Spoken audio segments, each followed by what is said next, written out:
Vamos a iniciar. Se fue. En el nombre del Padre, del Hijo y del Espíritu Santo. Amén. Ven, Espíritu Santo, llena los corazones de tus fieles y enciende en ellos el fuego de tu amor. Envía, Señor, tu Espíritu y todo será creado y se renovará la paz de la tierra. Oh Dios, que leccionaste los corazones de tus fieles con la ciencia del Espíritu Santo, haz que guiados por este mismo Espíritu saboremos las dulzuras del bien y gocemos siempre de sus divinos consuelos por Cristo nuestro Señor. Amén. Oh María concebida sin pecado. Oh María concebida sin pecado. Oh María concebida sin pecado. En el nombre del Padre, del Hijo y del Espíritu Santo. Amén. Bueno, vamos a hacer una pequeña respuesta.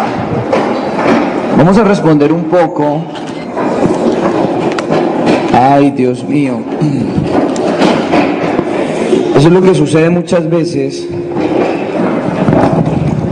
¿Saben qué es lo que sucede? Que la ignorancia es atrevida. La ignorancia es muy atrevida. Por ejemplo, la palabra piedra se puede escribir, piedra se escribe en griego así, litos. Litos, litu, que significa piedra. Piedra. Y cuando dice Jesús que Pedro es la roca, utiliza la palabra en griego Petra. Petra de Petros. Es la roca. Cuando Hechos de los Apóstoles habla de que Jesús es la piedra angular, utiliza esta palabra, habla de piedra. Porque también el libro del Apocalipsis y San Pablo en la primera de los Corintios va a decir, Pedro también lo va a decir, que todos los cristianos somos piedras vivas. Somos piedras vivas. ¿Y saben qué palabra utiliza Pedro para hablar de piedras? Esta misma que utiliza Lucas para decir que Jesús es la piedra angular. Es la misma. Pero esto lo vamos a explicar después. La ignorancia es atrevida. Qué pesar, ¿no es cierto? Pero bueno, sigamos. Nosotros aquí no vinimos a pelear con nadie, sino que vinimos a enamorarnos más de la palabra de Dios. ¿Por qué hablo con tanta propiedad? Porque yo hice un estudio sobre el primado de Pedro desde la misma Sagrada Escritura. Ya esperamos que esto salga, unas catequesis que se le van a entregar a la gente, esperamos que salgan dentro de 3 domingos. Y ya, así vamos a empezar a contrarrestar. Porque ellos sacan así argumentos. Yo no es por ser soberbio, porque una persona me dijo, padre, pero usted sí es soberbio, vanidoso. No, yo no soy ni soberbio ni vanidoso. Pero pues si yo estudio idiomas, pues tengo que hacerlos valer, así de sencillo. Una vez yo les contaba que fue un protestante a mi casa y saqué la Biblia en griego y se quedó así. Sin necesidad de uno ponerse a pelear. Hermano, lea. ¿Y qué es esto? ¿Ah, usted no sabe qué es eso? Eso es griego. El idioma en que fue escrito el Nuevo Testamento. Y si usted no sabe leer, mucho menos sabe interpretar. Y si no sabe interpretar, usted está en nada, papá. Está en nada, así de sencillo. Qué pena, salió y se fue. Porque pensaban que porque yo estaba en mi casa con ropa deportiva, estaba en bermudas, que yo era ahí un muchacho que no conocía un poquito. Y yo, no es que conozca mucho, conozco un poquito la palabra de Dios. Y de repente, pues esa vez estaba preparando todo un tratado sobre los profetas. Entonces tenía la Biblia en griego y en hebreo. Aquí no las traigo, pues porque ¿para qué? ¿No es cierto? Entonces con los seminaristas sí hacíamos, incluso llegaban ellos y decían, ay padre, usted nos va a dar, sí, y vamos a hacer exégesis, es decir, interpretación de la misma palabra de Dios.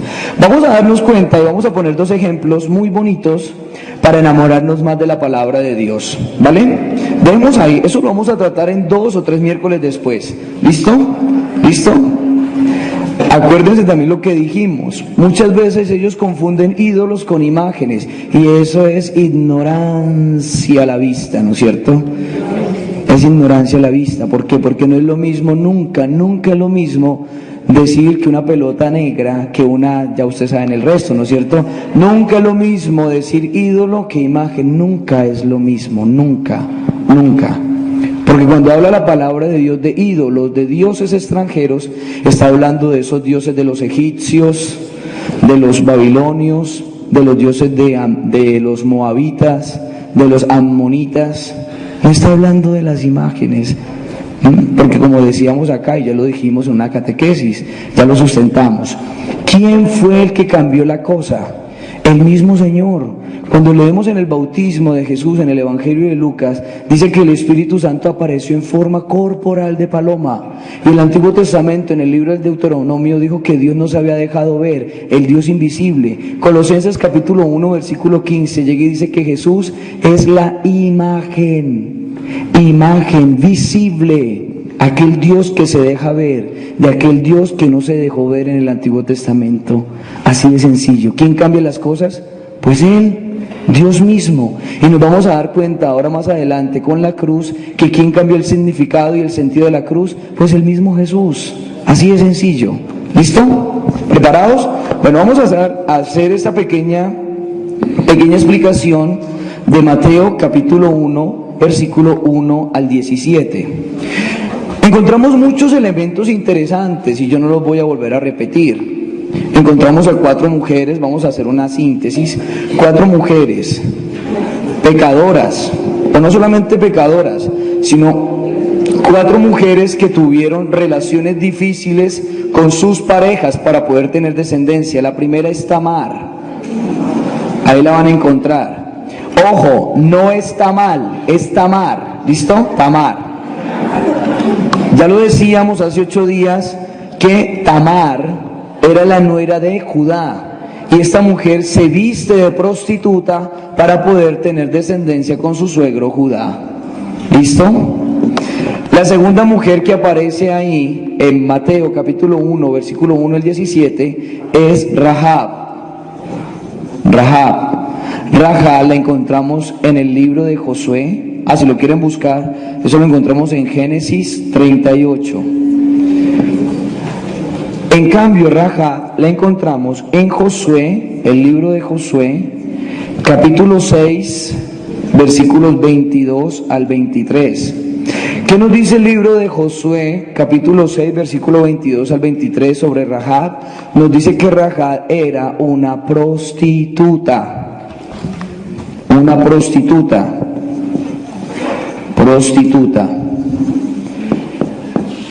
Por eso yo siempre he dicho, Dios escribe recto en renglones torcidos. Cómo Dios hace gracia con la fragilidad humana.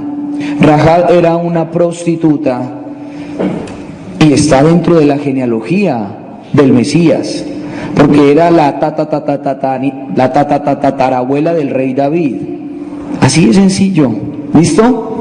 Después, la tercera mujer que aparece ahí es Ruth, la que se casa con Booz. Ruth, hay un libro de la Sagrada Escritura que se llama Ruth. Ruth era una extranjera, no era judía, no era israelita. Aquí encontramos un libro llamado Ruth. Ahí nos cuenta la historia de Ruth. Era una mujer extranjera, una mujer pagana. ¿Y si ven cómo Dios hace gracia? ¿Y cuántas veces los judíos no rechazaron a los paganos? ¿Cuántas veces no lo rechazaron a aquellas personas que no eran judías?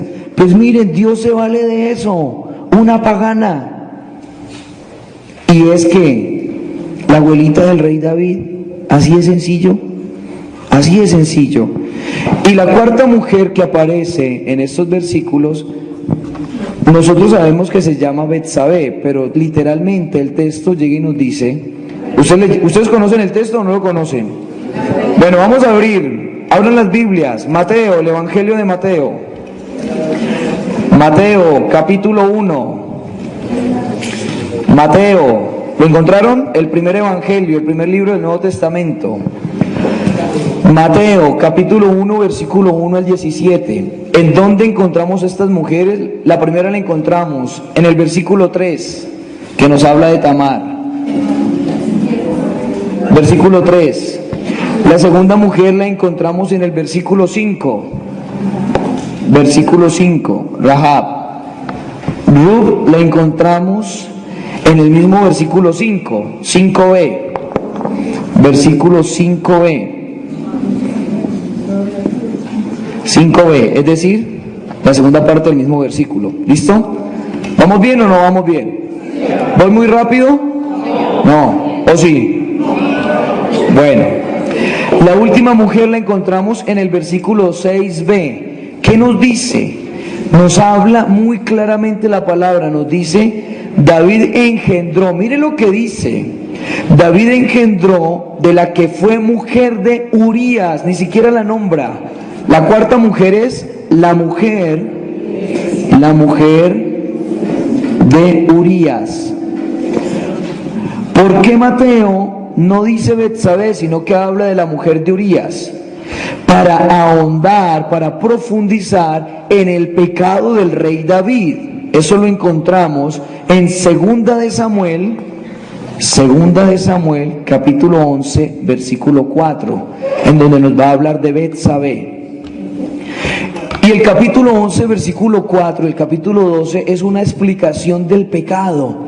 ¿Cómo inicia el pecado? El pecado inicia con la vista. ¿Por qué? Yo lo decía la vez pasada. Estaba el rey David, había mandado a sus tropas a pelear y él estaba en la azotea, bien campante, un día soleado. Y cuando miró hacia abajo y seguía caminando, vio una mujer preciosa que se estaba bañando y empezó a mirarle y la siguió mirando. Está como buena, ¿no? Y como era el rey tenía muchas concubinas, muchas mujeres. Pues ni corto ni perezoso la mandó a llamar, se la trajeron y sí saben qué fue lo que pasó, ¿no? Se acostó con ella, así de sencillo. Primero se acostó con la mujer de Urías. Urías estaba peleando por él, estaba peleando por el rey. Fue y se acostó con ella, ¿no es cierto? Miren cómo hace el pecado. Entró por la vista, empezó a pensar, decir, los sentidos, el pensamiento, ya después se pasó un mal pensamiento, una mala intención y después una mala acción. Así de sencillo, ¿no? Entonces, ¿qué sucedió con esta mujer? Pues ella como era el rey, y como es el rey, entonces no, pues tocó. Entonces, como dice el proverbio, relájate y coopera, ¿no? Pues ella se relajó y cooperó, porque ¿qué más? O si no, muerte súbita. Bueno, ¿qué sucedió? El tipo la despachó, el rey David la despachó. Ella fue y siguió y después le mandó a decir, oiga, rey David, estoy embarazada. Y el rey David, yo soy muy inteligente, se me iluminó el bombillo. Mandó a llamar a Urías, que era el marido. Y después encontramos toda esa hazaña en donde David lo quiere convencer para que baje a su casa. Ese bajar a su casa era, acuéstese con su mujer para poder ocultar el pecado. Pues Urías, que era un soldado fiel, había una ley que cuando se estaba en guerra, por muy soldado que fuera, no se acostaba con su mujer, no dormía en la casa. Pues Urías no bajó a dormir con su mujer. Entonces se le complicó la cosa al rey David.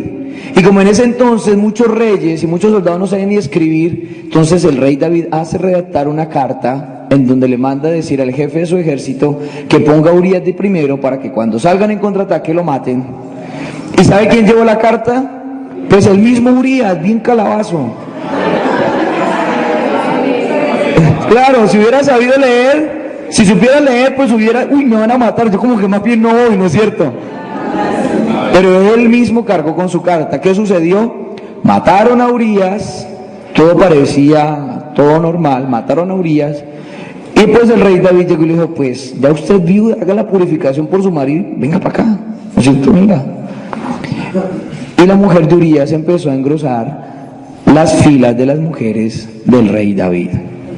Pero como Dios no se queda con nada, el capítulo 2 es muy apasionante, porque nos habla de esa experiencia que tiene el profeta Natán. El profeta Natán es bien interesante porque se llama Natán. El profeta es Natán. Y Natán en hebreo significa enviar. Enviar, Natán. Clarísimo, ¿no es cierto? Natán, así se escribe, Natán. Bonito, ¿no es cierto? Natán. El profeta Natán. Natán significa el enviado. El profeta enviado de Dios. ¿Y cómo inicia el profeta? Léanselo después, yo les dejo una breve síntesis para poder entender. El profeta Natán. ¿Listo? Listo, esa era la tarea, pero pues como alguno no vino, entonces hagamos una pequeña síntesis. El profeta Natán va donde el rey David y le dice: rey, sucedió, empieza a contarle una historia. O sea, ¿cómo es de inteligente el profeta? Porque cuando llegue y le diga: usted, rey, es un sinvergüenza, un degenerado, un depravado, pues ¿qué hace el rey? Lo mata. Y empezó a decirle: señor rey, en una pequeña población habían dos hombres, uno que tenía ganado de toda clase, grueso y menudo, y en cambio había otro pobre que tenía una corderita. La había alimentado desde niña, comía de su mano, dormía con ella. Y sucedió que vino un extranjero a la casa del hombre rico, y el hombre rico, por no querer gastar uno de sus ganados, una cría de sus ganados, coge la corderita del pobre y la mató. Y como David era así más o menos un poco como apasionado, como un amigo que conozco, que llega y dice: ¡vive el Señor! Ese desgraciado tiene que morir. Y cuando se sube, el profeta Natán le dice: pues ese hombre eres tú. Lo desarmó. Ese hombre eres tú. Pues esa es la historia. Entonces, la cuarta mujer es la mujer de Urías. El rey David, abro aquí un paréntesis, el rey David encarna la humanidad. ¿Por qué? Porque el rey David era aquel ser que alababa, bendecía a Dios, danzaba y se emocionaba, pero también era un matón, un asesino. Encarna, en la persona de David se encarna perfectamente la humanidad, porque la humanidad, nuestra humanidad, ama, alaba, bendice a Dios, pero también critica, juzga. Y así de sencillo, encarna la humanidad. Miren lo que nos está diciendo Mateo: cómo Dios escribe recto en renglones torcidos, y cómo Dios se vale de estas mujeres, 4 mujeres que tuvieron dificultades con sus parejas para poder tener descendencia, para seguir el transcurso, el hilo conductor de la historia de esa humanidad frágil. Y en esa humanidad frágil, esa humanidad frágil es la que va a albergar al Mesías. La pedagogía de Dios es impresionante. La pedagogía de Dios es grandiosa. Señora. En ese tiempo no era más importante la descendencia del hombre, pues ahí lo que vemos es que las que buscan la descendencia son las mujeres. No, por eso, o sea, cómo Dios se vale de ellas. Claro, o sea, el apellido va a pasar el del hombre, pero entonces son 4 mujeres protagonistas en esa historia, que no eran unas santas, o sea, que han tenido, o sea, todo esto para decir, Mateo nos está diciendo que Dios trabaja con la pobreza de la humanidad, con la fragilidad humana. Claro, los descendientes de ella no iban a tener el apellido de ella, iban a tener el apellido del marido, pero aquí se resalta, Mateo resalta estas 4 mujeres que no eran santas. ¿Por qué Mateo no puso a Sara, las grandes matriarcas? ¿Por qué no puso? ¿Ustedes saben quién era Sara? Sara era la mujer de Abraham. ¿Por qué no puso a quién? A Rebeca, que era la mujer de quién? De Isaac. ¿Por qué no puso a Raquel, que era la mujer de Jacob? O a Lía, que también era la mujer de Jacob. ¿Por qué pone a estas 4 mujeres? Lo pone con una sola finalidad, para contrarrestar. Ese es un gran escándalo. O sea, la descendencia del Mesías está untada de esto. Dentro de la descendencia del Mesías hay una vagabunda, una prostituta, y lo dice la palabra, Rahab, No lo dice explícitamente, no lo dice Rahab era una vagabunda. Pero si nosotros tenemos un poquito de conocimiento bíblico, nos vamos a dar cuenta que en el libro de Josué, capítulo 6, versículo 22 al 23, se nos va a hablar de Rahab, que era una vagabunda, una prostituta, ¿no es cierto? Todo este gran escándalo para contrarrestar el segundo escándalo, María. Estas mujeres tuvieron descendencia por medio de sus maridos, una relación difícil, pero tenían un marido. El gran escándalo que nos habla Mateo es que María, una niña, queda embarazada por obra y gracia del Espíritu Santo. Oiga, ¿cómo así? No se entiende. Ese es el gran escándalo. Esas mujeres tuvieron descendencia por medio de sus maridos, pues María va a tener al Mesías, a Jesús, por medio del Espíritu Santo. Grandioso. Sí, el primer hijo se le murió, ya después nació Salomón. Sí, claro, 2 hijos. No, el primer, o sea, leamos la palabra, cuando el primer hijo del rey David muere, y ya después David la consuela, y en ese consuela pues volvió y estuvo con ella, quedó embarazada y salió Salomón. Pero no el momento, primero muere uno, le hacen luto a ese niño y después queda embarazada de Salomón, ¿sí? ¿No veo así o no? Bueno, ¿listo? ¿Hasta ahí vamos bien? ¿Claro? Vale, la cita bíblica para leer lo del rey David. Lo del rey David, segunda de Samuel, capítulo 11, versículo 4. ¿Listo? ¿Por qué es un escándalo el hecho de María? ¿Por qué? ¿Por qué es un escándalo? Porque nunca se pensaron los judíos que el Mesías fuera Dios mismo. Ellos esperaban un Mesías que fuera un hombre, un ser humano como cualquiera de nosotros, con esa capacidad de liberar al pueblo del yugo de los ¿qué? De los enemigos. Y Dios ¿qué manda? Dios manda a su Hijo revestido de humanidad para liberar al hombre, no solamente del yugo de la esclavitud humana, sino del pecado. ¿Listo? ¿Hasta ahí vamos bien? Padre, bueno, toda esta descendencia viene a dar a José. Pero José no es el papá de Jesús. Por eso, hija, o sea.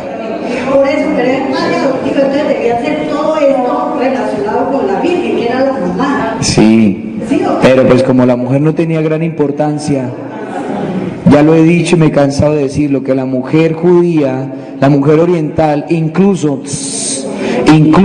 estaba por debajo de algunos animales. Era más apreciado un camello, un burro, que una mujer. La mujer solamente era ¿para qué? Para tener descendencia y ya, usted no tenía ni voz ni voto. Incluso en la sinagoga, la mujer tenía un sitio aparte, apartada de los hombres, lejos de los hombres. Y miren la pedagogía de Dios, cómo Dios toma lo pequeño, cómo Dios toma lo sencillo y hace gracia y bendición. ¿Hasta ahí vamos bien?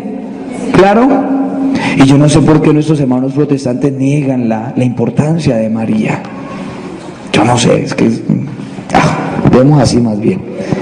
Ya le habíamos dicho que cuando habla de los hermanos de Jesús, y ya dimos la explicación, incluso fuimos al Antiguo Testamento, ellos dicen, pero es que María tuvo más hijos. Oiga, ¿por qué la Sagrada Escritura, una espinita, así como ellos siembran tanta cizaña y tanta basura, ¿por qué la Sagrada Escritura nunca dice los hijos de María?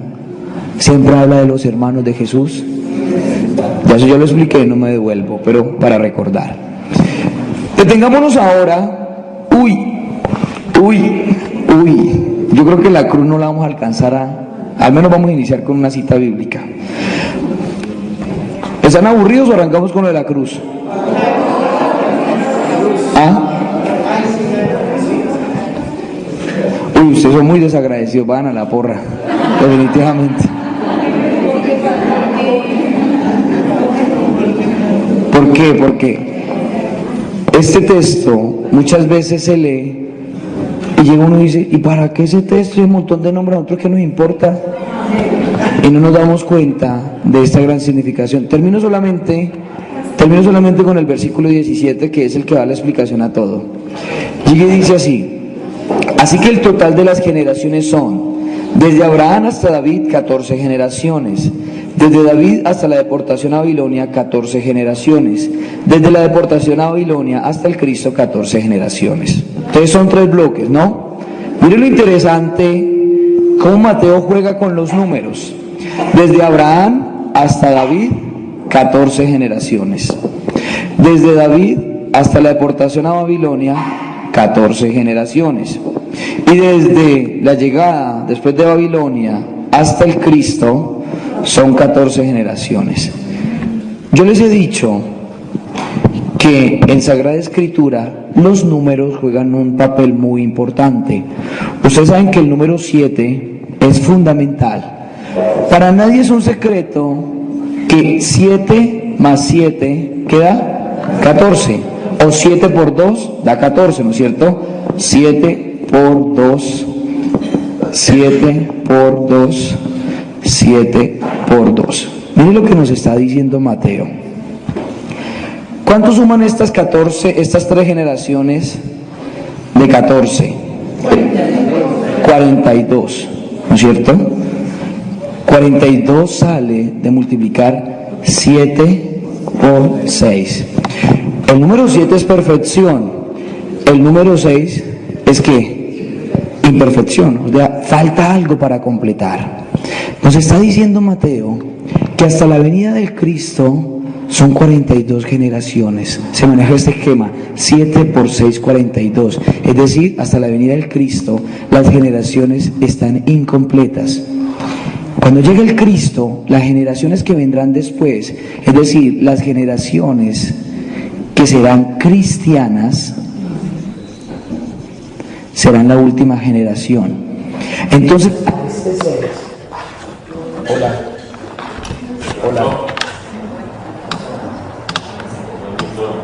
Se apagó.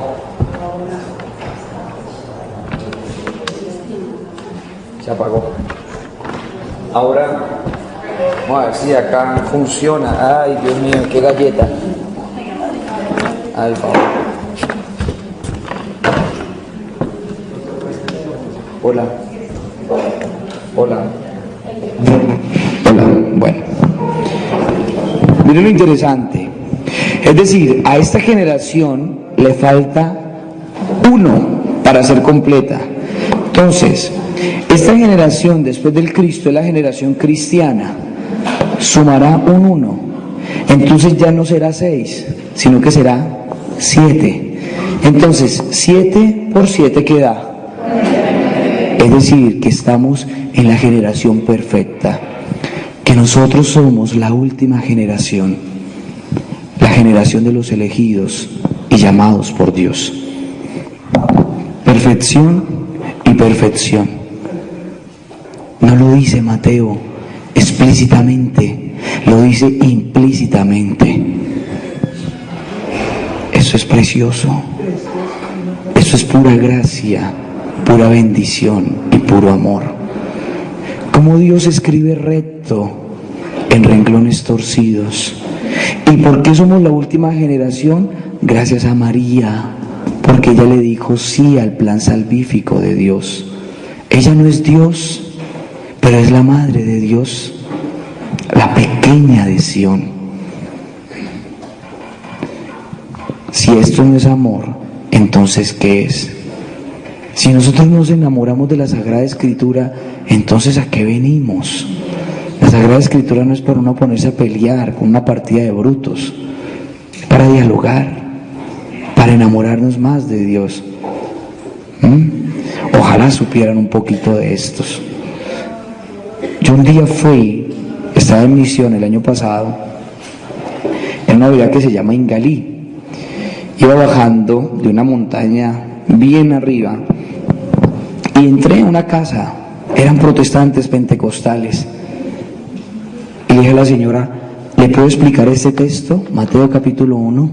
¿Usted lo entiende? Me dijo, no.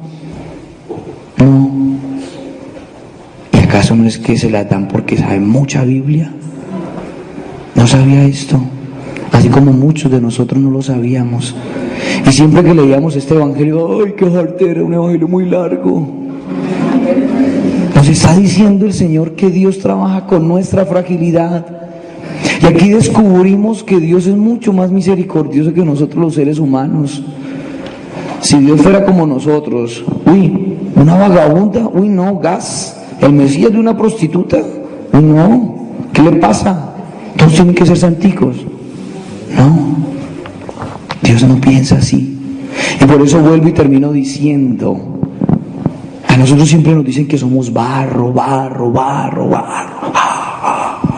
Sí, somos barro. Pero el barro tiene dos grandes cualidades: fragilidad. Pero también el barro, si le echa uno un poquito de agua, se deja moldear, como el alfarero. Es decir, entreguémosle, yo lo dije una vez en la Eucaristía, cuando hice la explicación de la multiplicación de los panes, 5 panes y 2 peces. Entreguémosle al Señor no solamente lo bueno, eran 5 panes de la harina más pobre, lo más miserable, era la harina más sencilla, esos 5 panes. Entreguémosle no solamente lo bueno, sino también lo malo. Dios no solamente quiere nuestras cosas buenas, Dios quiere nuestros pecados también, quiere nuestra maldad para convertirla en gracia y en bendición. Así de sencillo, porque Dios es así, pero tenemos un Dios amoroso y un Dios apasionado, un Dios celoso. Y cuando llegue y dice el Señor, no tendrás otros dioses, o cuando llegue y dice el libro del Deuteronomio, escucha Israel, Shema Yisrael Adonai Eloheinu Adonai Echad. Escucha Israel, tú tienes el único Dios, nuestro Dios es el único Dios. Es el único Dios. Dios no quiere competencias. ¿Y cuántas veces nosotros en la casa no tenemos la matica de sábila para que nos proteja de tanta maldad? ¿Cuántas veces no tenemos ahí la herradura y hasta decorada para que nos quite las malas energías? ¿Cuántas veces? Ahora, ojo porque se está metiendo la moda de traer los gaticos chinos, 3 gaticos ahí. Eso es idolatría. O 3 elefantes, la prosperidad. Si ustedes supieran todo lo malo que es eso, no lo tendrían en su casa. Si supieran todo lo malo, incluso las máscaras, esas chinas y esas bobadas, nosotros no entendemos, pero tiene su significado, porque representan dioses paganos, así de sencillo. Y tantos, por no decir, más bien me callo, calabazos diciendo que las imágenes de los santos son, definitivamente como para cogerlos con correa. ¿Y cuántas veces no tienen en la sala uno, es que un cofre fúnebre egipcio? Eso significa muerte, impureza. Así que si alguno de ustedes tiene eso en su casa, bótelo. Que la matica es millonaria para coger dinero, bote esas porquerías. ¿Acaso no confiamos en Dios? ¿Acaso no confiamos en Dios? Padre, es que mi marido me dejó y me fui a hacer leer el tabaco. ¡Bruta! Ojo, nosotros nos reímos, pero ojo, mire, ojo, aquí en Pitalito existe mucha maldad, mucha brujería. ¿Saben cuál es el riesgo? Cuando uno empieza a creer en esas bobadas, uno se abre. Y después nos quejamos de tantas posesiones y de tantas cosas. ¿Por qué? Porque empezamos a creer. El Señor nuestro Dios es el único Dios. Una cosa tan sencilla, una oración tan sencilla, pero que tiene tanto poder.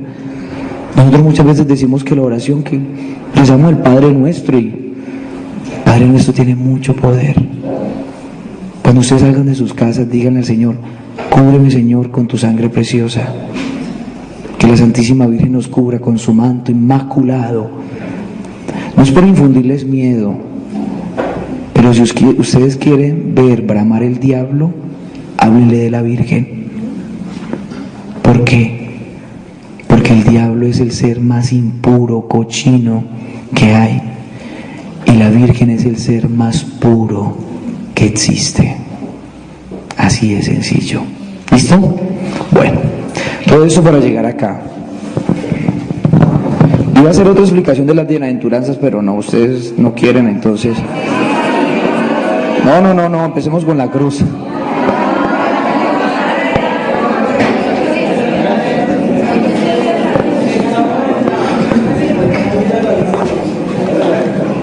Bueno, una pequeña explicación cortitica. El evangelio de hoy estuvo precioso. Lucas capítulo 6, Lucas 6, capítulo 6, versículos 20 al 26. 20 al 26. Lo vamos a leer y vamos a tratar de entenderlo. Uno muchas veces llega y dice, ay, las bienaventuranzas, sí. Y estas mismas, encontramos también otras bienaventuranzas en el Evangelio de Mateo, capítulo 5. Pero las de Mateo son mucho más largas. Aquí nos vamos a dar cuenta, si ustedes pueden subrayar en sus Biblias, subrayen, porque nosotros muchas veces, yo siempre lo he dicho, nosotros leemos y no entendemos. Leemos y ay, sí, bonito, pero no entendemos. Y vamos a darnos cuenta que la palabra de Dios va cargada de mucha fuerza. Una de las cosas, ojalá nuestro saludo fuera Dios te bendiga, Dios te bendiga, Dios te bendiga. Ese es el saludo judío, Shalom Adonai, Shalom Adonai, Shalom Adonai. Dios te bendiga, o el Señor te dé la paz. Yo ya lo he dicho, me he cansado, incluso estoy hasta ronco de tanto repetir. Shalom no es solamente paz, no es solamente esa tranquilidad interna y externa. Shalom son todos los dones que Dios te regala.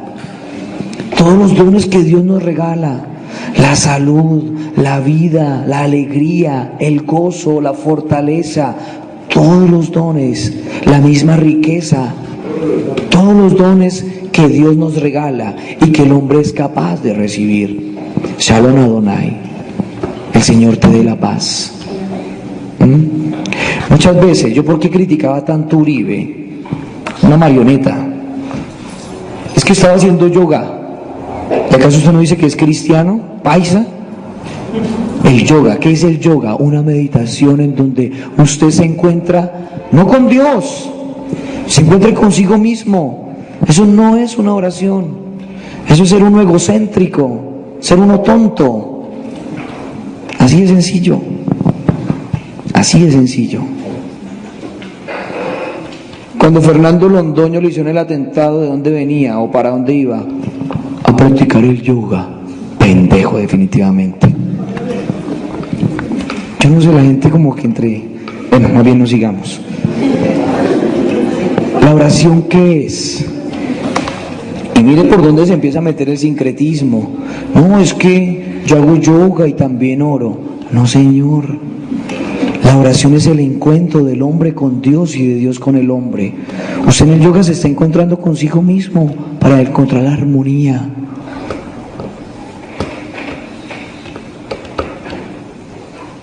Empezamos a tomar cosas orientales,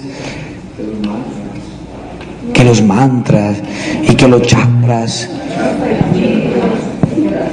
No tendrás otros dioses fuera de mí.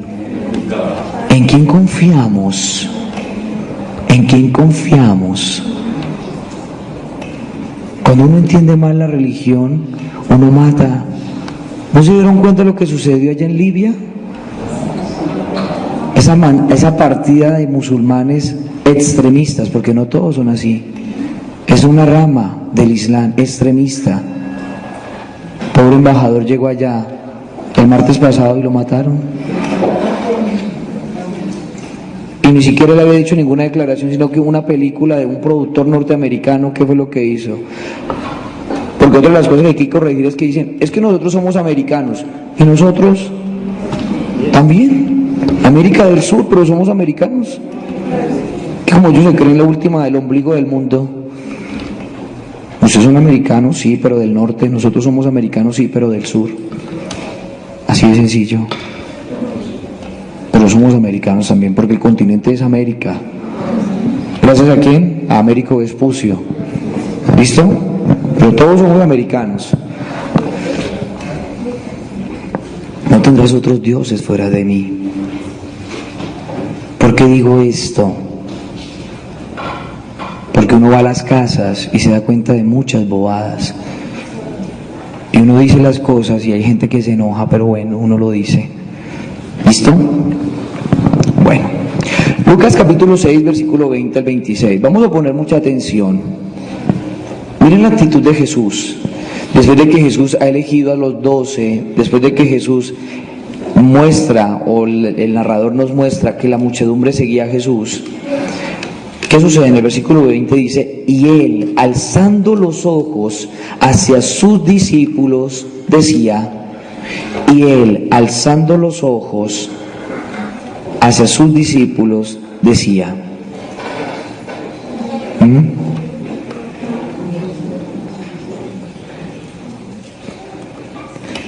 bienaventurados los pobres. Pongamos mucho cuidado a los verbos porque tienen una gran significación. Bienaventurados los pobres, porque vuestro es el reino de Dios. ¿En qué verbo está? ¿Presente, pasado o futuro? Presente. Vamos a dar cuenta que la primera bienaventuranza la encontramos al presente. Bienaventurados los pobres, porque vuestro o de ustedes es el reino de los cielos. ¿Qué persona utiliza? ¿Tercera persona plural o segunda persona plural? Segunda. Vosotros, ustedes. Miren lo interesante. Ya nos está dando una identificación. Ese ustedes, primero presente, segundo ustedes.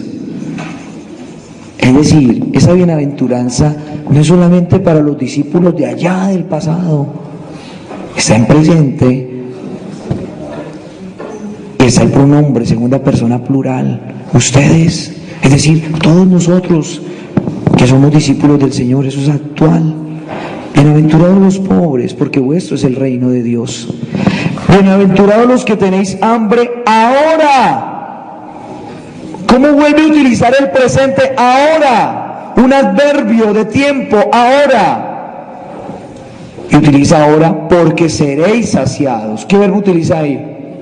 Futuro. Segunda bienaventuranza, futuro. Está jugando Lucas con el presente y con el futuro, porque dice bienaventurados los que tienen hambre ahora. No los que tuvieron hambre, los que tienen hambre ahora. Porque vuestro es el rey, porque seréis saciados. Bienaventurados los que lloráis ahora, porque reiréis. Segunda bienaventuranza, otra vez el esquema aquí es presente, futuro. Y la segunda también presente, ahora, futuro. ¿Listo? Cuarta bienaventuranza. Bienaventurados seréis. ¿Está hablando del qué? La cuarta, futuro. Ustedes, vosotros, seréis. Cuando los hombres os odien, cuando os expulsen, os injurien y proscriban vuestro nombre como malo por causa del Hijo del Hombre. Hola, ¿por causa de quién? ¿Y quién es ese Hijo de Hombre? Jesús. No solamente sufrir por sufrir, se sufre en persecución. ¿Por qué? Porque somos seguidores de Jesús. Después llega y dice: alegraos ese día y saltad de gozo, que vuestra recompensa será grande en el cielo. ¿Cómo inició la primera bienaventuranza? Bienaventurados los pobres, porque ustedes es el reino de Dios. ¿Y cómo termina? Vuestra recompensa será grande en el cielo. Reino de Dios, cielo. Reino de Dios, cielo. Es decir, la presencia de Dios que engloba la realidad humana.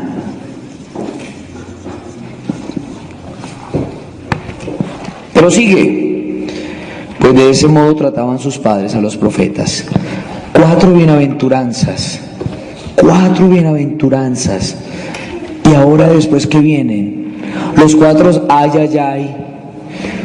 Primero, versículo 24. Miren cómo inicia Lucas, cómo se construye de manera perfecta el texto. Pero ay de vosotros los ricos.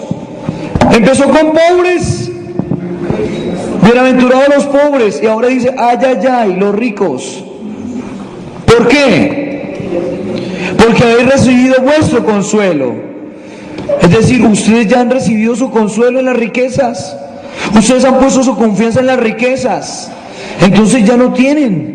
Ya se les acabó la parte. ¿Por qué? Porque cuando el hombre pone su confianza, su vida en las riquezas, pues ¿para qué Dios? Por eso ya no tienen el reino de los cielos. Así de sencillo. Pero ojo, porque muchos ricos, nosotros muchas veces de una vez, los que tienen bienes. No, hay muchos pobres que son muy apegados a su riqueza. No tienen nada. Y abro un paréntesis para contar la historia de 2 pordioseros. 2 personas que recogían cartón en Bogotá. Hubo uno que recogió cartón y el otro llegó. Tomó un pedazo de cartón para arroparse y el otro al ver que le estaba quitando el cartón, ¿qué hizo? Lo mató. Lo mató. ¿Cuál era su riqueza? ¿En quién había puesto? En el cartón. Y nosotros muchas veces decimos, no, es que los ricos. Ojo, las riquezas no son malas. Lo malo es si yo he depositado mi confianza en esas riquezas. ¿Listo? ¿Cómo arrancó Lucas? Bienaventurados los pobres, y acá, ay, ay, ay, los ricos. Segundo ay de vosotros los que ahora estáis hartos. Aquí decía, bienaventurados los hambrientos, porque serán saciados. Aquí llega y dice, ay, ay, ay, los que están llenos, los que están saciados, o los que han sido saciados, porque tendréis hambre, se invertirán las cosas. El tercer ay, ay, ay de los que reís ahora. ¿Qué dice la tercera bienaventuranza? Bienaventurados los que están tristes ahora, los que lloráis ahora. Es decir, tristeza. Y aquí, ay, ay, ay, los que se están riendo. ¿Por qué? Porque estarán tristes. Y después, ¿cómo termina? El cuarto, ay, ay, ay. Ay, cuando todos los hombres hablen bien de vosotros. Y la cuarta bienaventuranza, bienaventurados cuando os persigan, os injurien. ¿Sí? Pues de ese modo trataban sus padres a los falsos profetas. ¿Qué nos está diciendo Mateo con estas cosas tan sencillas? Nos está diciendo que Dios cambia la realidad del ser humano, así de sencillo. Que Dios actúa en el presente y en el futuro del hombre. Si este presente es de miseria, lo va a transformar en gracia y en bendición. ¿Y saben por qué la primera bienaventuranza arranca con los pobres? Los pobres, no solamente materialmente, sino los pobres en el espíritu. ¿Saben por qué? Porque un pobre, ¿a quién se aferra? A Dios. ¿Quién es el único consuelo del pobre? Dios. Papito, es que Dios verá, Dios provee. ¿En quién tiene puesta su confianza el pobre? En Dios. Cambia esa realidad. Cambia esa realidad. Precioso. Porque descubrimos una vez más que Dios entra en la pobre humanidad para cambiar este orden, ese sentido de muerte en vida. Y yo decía hoy en la reflexión a la Eucaristía que me tocaba y me dolía el corazón, porque vivimos en una sociedad con valores invertidos, en donde a lo malo se le llama bueno y a lo bueno se le llama malo. Así de sencillo. El lunes pasado, un pobre diputado de Neiva No le hicieron un gran escándalo porque había maltratado a su hija y que hizo esta curicagada, no le había falsificado la firma. Entonces ahora el papá no puede corregir a la hija porque la descarada va y lo demanda. Y después, cuando entonces tengamos a nuestros hijos, unas de prostituta, otros viciosos, alcohólicos, ladrones, marihuaneros, entonces aquí nos vamos a quejar. Entonces ahora los papás no pueden corregir a sus hijos. Y yo les decía hoy en la misa, corrijan, caramba, corrijan, háblenles. Y si no hacen caso, ¡juete! Ustedes dirán, uy, pero el padre sí es. Así es sencillo. O sea, dirán ustedes, ¿por qué? También en las noticias vimos el caso extremo. Unos papás demasiado manianchos que le compraron una cuatrimoto al pobre muchachito. ¿Y cómo lo recibieron? Muerto. Decía Aristóteles que en el medio está la virtud. En el medio está la virtud. El año pasado salió por las noticias. Lo que pasa es que nosotros los colombianos tenemos una memoria de gallina. Nosotros casi no recordamos nunca. ¿Y saben por qué siempre cometemos los mismos errores? Por no recordar. Por brutos, perdón. Así de sencillo. ¿Cuál es la nueva ley en el Senado? Está cursando una ley en el Senado en donde ya los profesores no deben dejarle tarea a los niños, a nadie. ¿Ah? Que no tienen que dejarle tareas para la casa. Entonces, ¿cómo van a aprender? Yo le decía esta mañana, cuando uno estudia, uno se ilustra. Entonces, ¿qué es lo que quiere la sociedad? ¿Qué es lo que quiere el gobierno? ¿Qué es lo que quieren nuestros padres de la patria? Tener una partida de brutos para manejarlos como marionetas. Usted no piense. Así como un día a una persona le dijeron, a usted le pagas para que trabaje, no para que piense. Y entonces, ¿cuál es la sociedad que nos espera? Una sociedad mediocre. De gente mediocre hay suficiente, está lleno el mundo. Decía un padre, usted lo conocen, el padre Oscar Lozano, que estuvo en Semana Santa acá, decía, de buenas intenciones y de gente mediocre se pueden empedrar las calles del infierno. No es que yo tuve la buena intención, pero lo hizo, no, entonces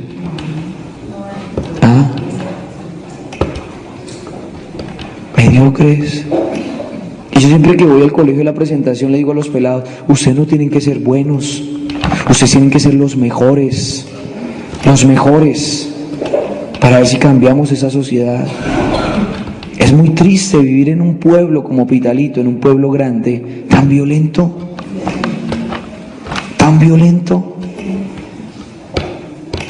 en donde se ha incrementado el robo, el asesinato, las violaciones, las injusticias, y nadie dice nada, porque tiene miedo. Es eso, lastimosamente. Exacto. Un gran ejemplo, y esta mañana a mí me dolía el corazón. Yo no sé, yo el domingo voy a decir algo en la misa a ver si hacemos algo. Porque nosotros los cristianos católicos muchas veces nos callamos y parecemos perros mudos. ¿Y un perro mudo para qué sirve? Pues para nada.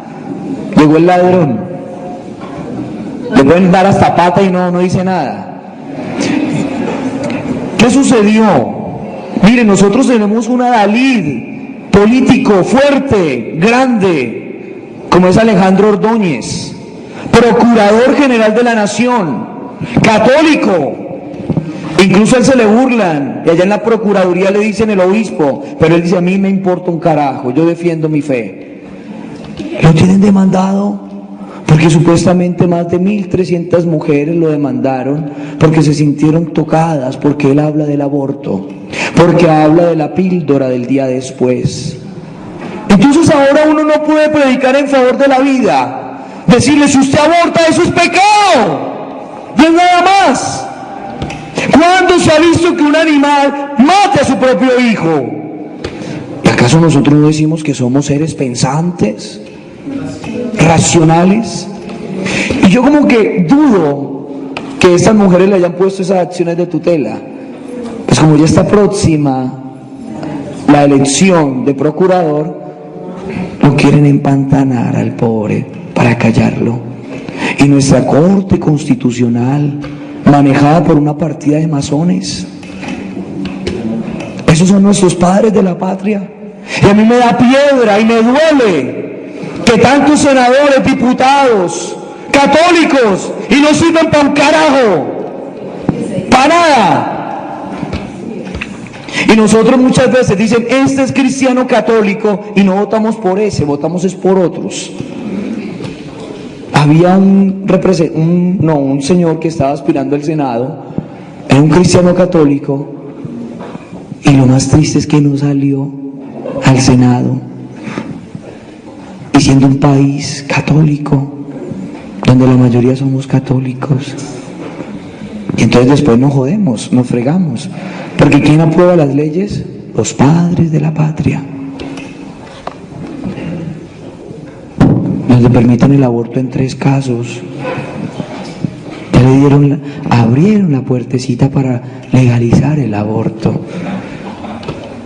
Que si a mí me violaron, que si hay una malformación.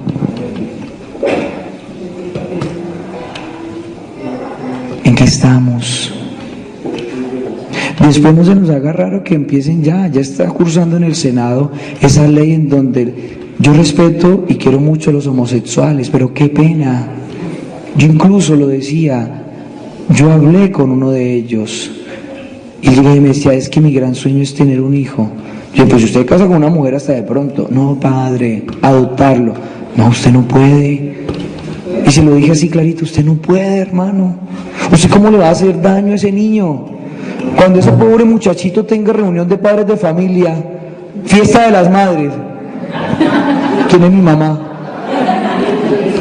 No, yo se lo decía muy claro. Se lo decía muy claro. Es que estamos confundiendo derechos. Mira una cosa muy sencilla. Tantas mujeres que se casan o tantas parejas que se casan, el tener hijos no es un derecho, es un don que Dios regala. Tantas mujeres que se casan ilusionadas con tener familia y no pueden, porque la maternidad no es un derecho.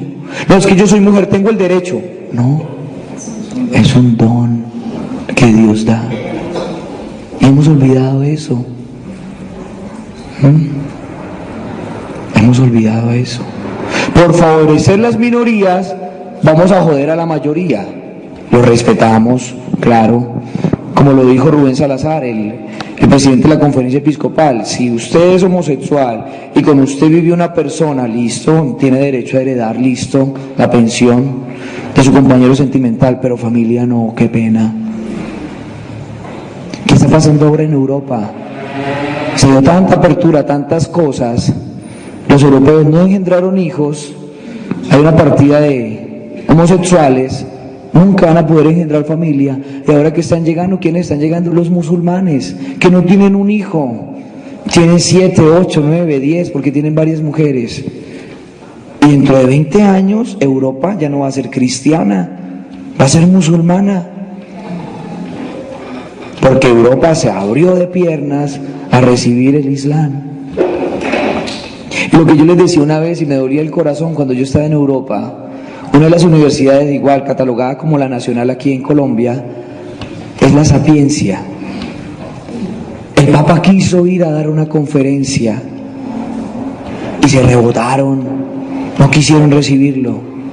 El mensajero de la paz, el vicario de Cristo, el sucesor de Pedro, no queremos que nos hable este señor. En cambio fue Gaddafi, aquel dictador, violador, injusto de todo, y la Sapiencia, venga, Gaddafi nos habla. Y toda esa partida de brutos lo escucharon. Es que a mí me daba risa Gaddafi hablando del derecho de las mujeres. A mí me daba risa, porque era el más machista ya de Libia. El círculo de seguridad de él eran 20 mujeres vírgenes, que entraban vírgenes cuando lo custodiaban. ¿Por qué? Porque él las pasaba al papayo, las violaba. Y hablando del derecho de las mujeres.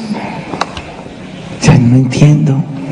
Y si nosotros no empezamos a cambiar, a revolucionar nuestra familia, yo no sé a dónde iremos a llegar. Yo no sé a dónde iremos a llegar. Si no empezamos a cambiar esto, y eso se cambia ahora.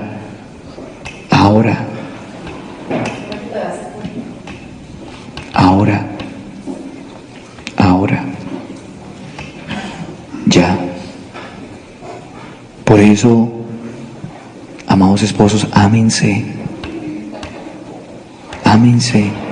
Les recuerdo lo que les decía Pablo a los Efesios. Les decía: mujeres, sométanse a sus maridos, porque sus maridos son la cabeza.